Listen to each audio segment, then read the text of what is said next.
Dia ada size nozzle dia. Okay. Okey, tarik. Okey, kita buat Nescafe kan. Nescafe. Okey, hantar tidur kita orang. Apa kita benar apa? Nak naik apa? Kain ni saya boleh tidur. Boleh je tidur. Tak masalah.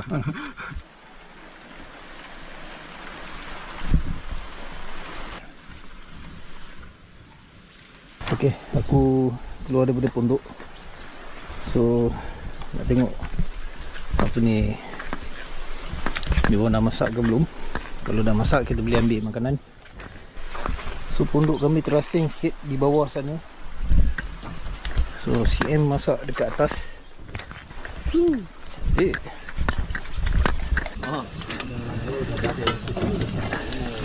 Pandai masak ah.